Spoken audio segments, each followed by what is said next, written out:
पश्चिम बंगाल में जो सामने आया है उसे अगर सीधे शब्दों में कहा जाए तो ये वोट चोरी का सबसे बड़ा खुलासा है।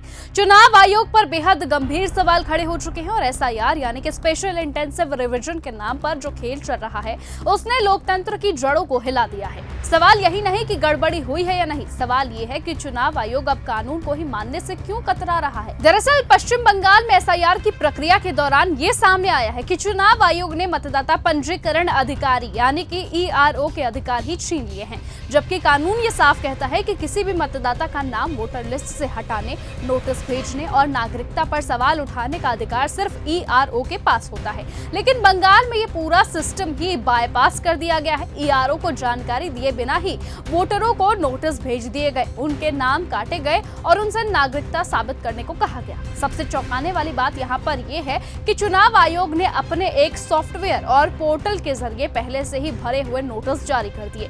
नोटिसों पर ईआरओ का नाम तो था, लेकिन ईआरओ को खुद ये नहीं पता था कि ये नोटिस कब और कैसे जारी हुए। यानी कि कागजों में जिम्मेदारी ईआरओ और असल कंट्रोल पूरी तरह से चुनाव आयोग के हाथों में। और अगर कल सुप्रीम कोर्ट ये सवाल करेगा तो आयोग ये कह सकेगा कि ये काम ईआरओ ने ही किया है, जबकि हकीकत इसके बिल्कुल उल्टी है। टीएमसी का बड़ा आरोप है कि ये सब कुछ बीजेपी के इशारे पर हुआ है। बीजेपी किसी भी कीमत पर बंगाल जीतना चाहती है और उसी के तहत चुनाव आयोग एसआईआर के नाम पर मनमानी कर रहा है। टीएमसी का ये दावा है कि इस पूरी प्रक्रिया से पश्चिम बंगाल में 1.5 करोड़ से ज्यादा लोगों के वोट कटने का खतरा पैदा हो गया है और अगर आंकड़ों को देखें तो तस्वीर और भी डरावनी बनती है। चुनाव आयोग के मुताबिक 2002 के एसआईआर डेटा से जिन वोटरों का नाम मिलान नहीं हुआ है उनकी करीबन संख्या 31 लाख है। इसके अलावा जिन मतदाताओं के फॉर्म में दूसरी गड़बड़ियां बताई गई हैं उनकी संख्या करीबन 1 करोड़ 36 लाख है। यानी कि कुल मिलाकर 1 करोड़ 67 लाख मतदाता संदिग्ध बताए गए हैं। वहीं 58 लाख लोगों के नाम पहले से ही वोटर लिस्ट से काटे जा चुके हैं।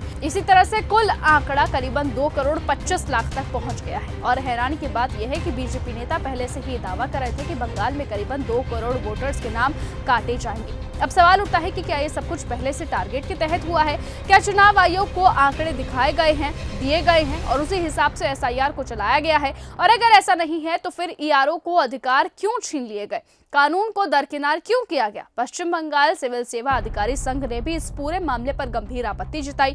उन्होंने मुख्य चुनाव आयुक्त और राज्य के चुनाव आयुक्त को पत्र लिखकर कहा कि मतदाताओं के नाम ईआरओ की जानकारी के बिना हटाए जा रहे हैं, जो कानून का सीधा उल्लंघन है। तो वहीं संघ ने भी साफ कह दिया कि अगर ये प्रक्रिया जारी रही तो आम जनता ईआरओ को ही दोषी ठहराएगी, जबकि असली फैसला चुनाव आयोग ले रहा है, ज्ञानेश कुमार ले रहे हैं। ये भी सामने आया है कि बिहार में एसआईआर के दौरान ऐसा ही सिस्टम अपनाया गया था, लेकिन वहां ये मामला दबा दिया गया और चुनाव करा लिया गया। लेकिन बंगाल में दूसरे चरण की शुरुआत में ही ये पहले खुलासा हो गया है, इसलिए मामला अब सार्वजनिक हो गया है। टीएमसी नेताओं का ये कहना है कि लोग सालों से वोट डालते आ रहे हैं, उनके पास पासपोर्ट है, सरकारी योजनाओं का लाभ है, लेकिन अब उनके 1 महीने में नागरिकता साबित करने को कहा गया है। सवाल उठ रहे हैं कि अगर कोई व्यक्ति नागरिक है तो उसका परिवार नागरिक क्यों नहीं है? अगर सरकार ने उस योजना का लाभ दिया है तो फिर चुनाव आयोग उसे संदिग्ध कैसे मान रहा है? कुल मिलाकर पश्चिम बंगाल में एसआईआर के नाम पर जो हो रहा है वो सिर्फ एक प्रशासनिक प्रक्रिया नहीं बल्कि लोकतंत्र पर सीधा हमला माना गया है। चुनाव आयोग की भूमिका सवालों के घेरे में है। विपक्ष सवाल पूछ रहा है, लेकिन अभी तक चुनाव आयोग की तरफ से कोई साफ और ठोस जवाब नहीं आया।